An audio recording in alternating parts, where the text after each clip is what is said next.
Hello everyone, and welcome to GI Research on the Road. This is the second day of Digestive Disease Week in San Diego, and I'm very privileged to be here with Dr. Brennan Spiegel.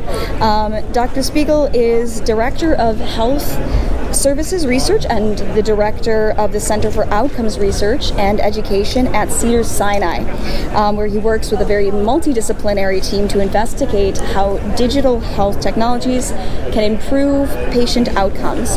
And one of these technologies is virtual reality, or VR. Mm-hmm. So while VR is very traditionally kind of thought of in an entertainment context, with video games and other forms of entertainment, one thing that you are looking at and your team is looking at is how you can use that technology in a healthcare context.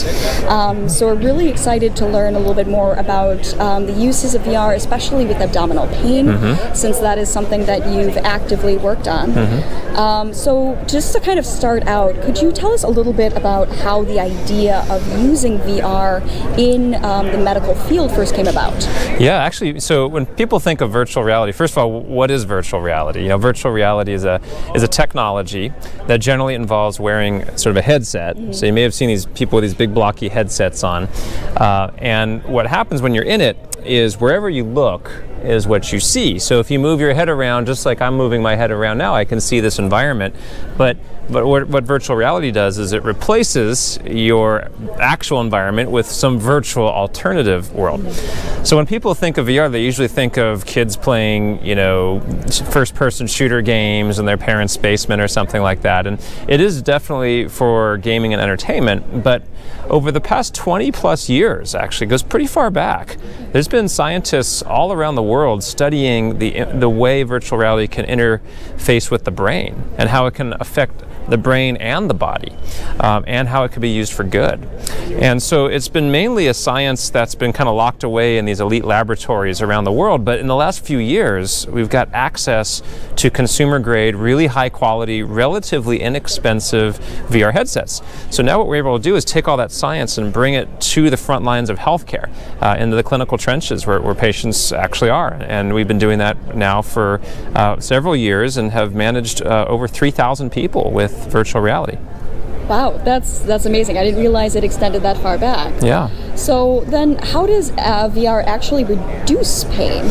So there's quite a bit of literature looking at the effect of VR. And, you know, for listeners or viewers who've never used VR before, it may be a little hard to understand exactly what's happening.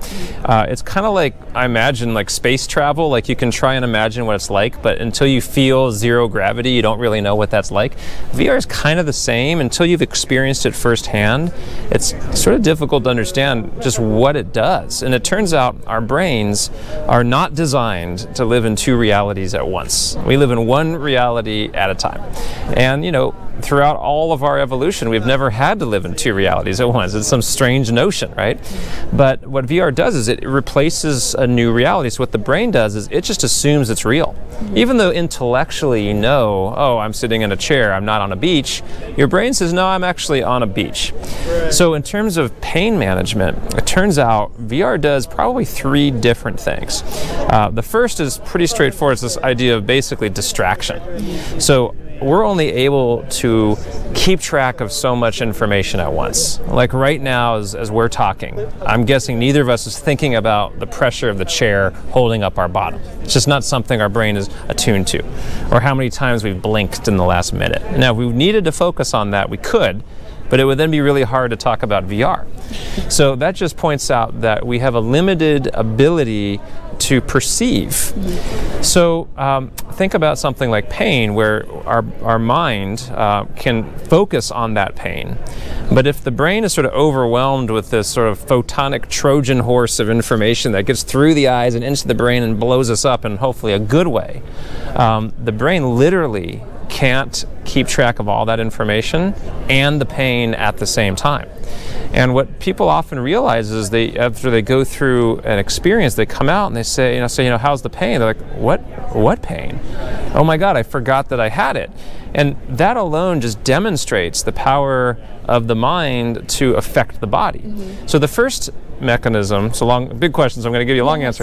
The first mechanism is basically distraction. Neuroscientists call this inattentional blindness, like literally are blind to these sensations because I can't attend to them. The second thing is really interesting. It seems to speed up time.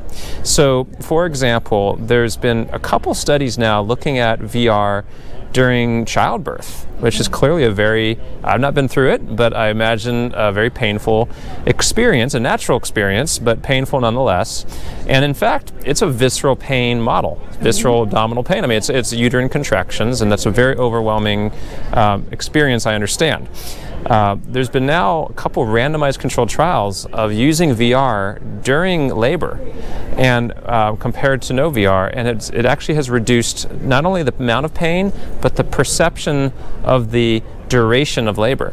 So women who use VR have reported that labor seems to be about half as long as it really was. So it seems to speed up the perception of pain. But the third part, which I think is most interesting, is it puts the brain in a position to fight back.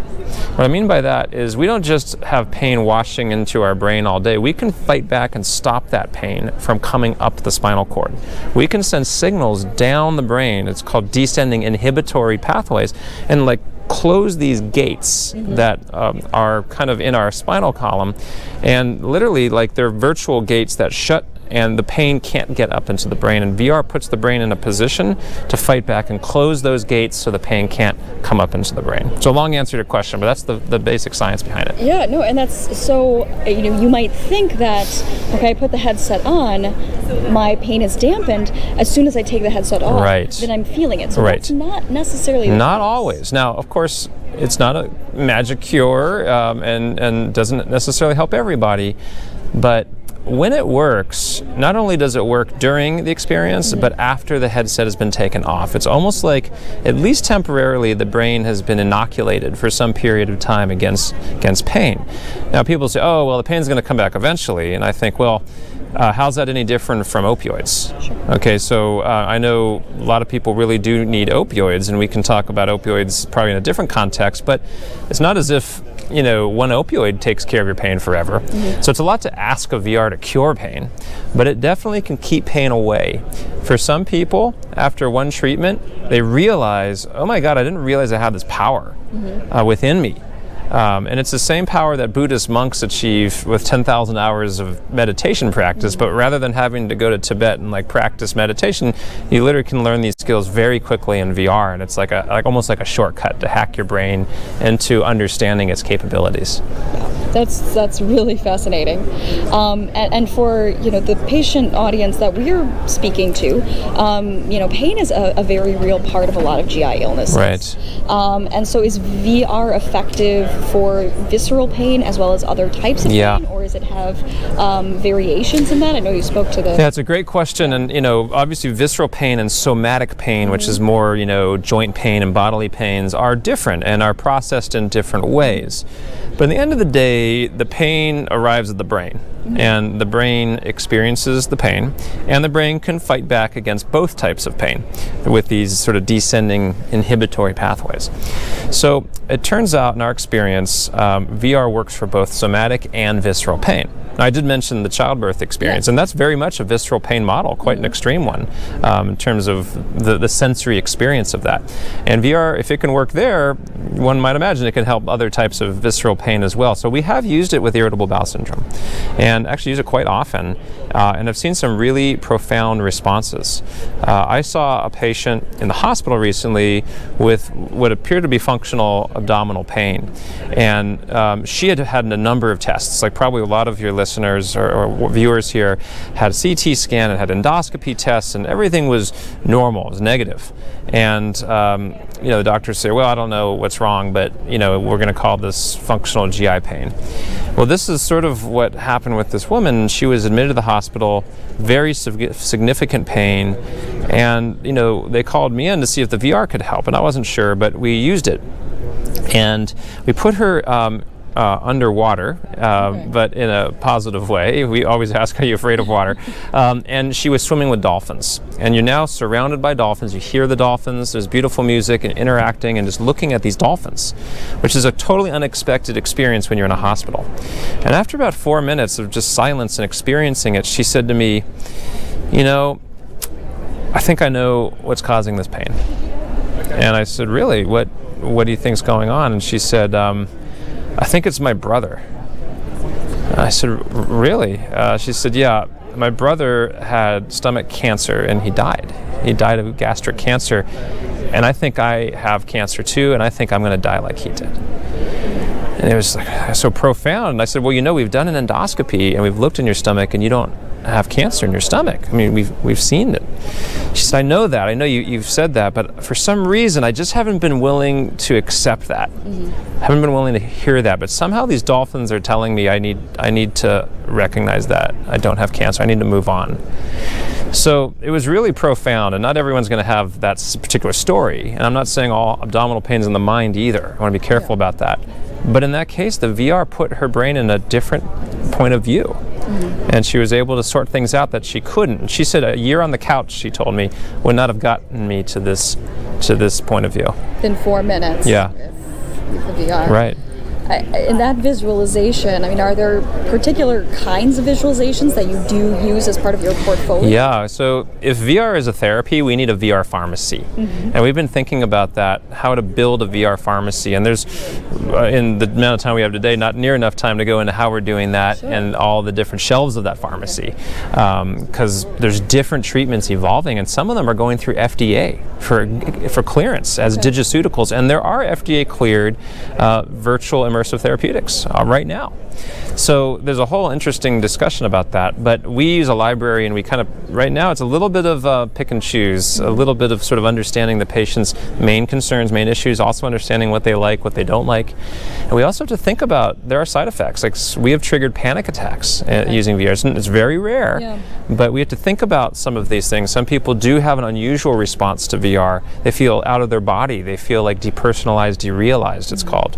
So it gets kind of involved. There's some psychology around it, and which is why we're developing almost like a new specialty, a new type of clinician called a virtualist, whose job it is to really manage these virtual reality treatments. So with the potential of a pharmacy, with different visualizations, with a specialty, do you see this being as part of standardized therapy at some point for pain disorders? Yes. So just like there's RX, I think there's also VRX. I think that VRX can augment traditional therapies. And I'm a traditional doctor, by the way. I use medicines just like any other doctor. But I also see that there are limitations. And sometimes I think we can really augment traditional pharmacotherapies, with what we call behavioral therapies. I mean, cognitive behavioral therapy, even hypnotherapy. There's all sorts of evidence in functional GI disorders that these types of treatments do work.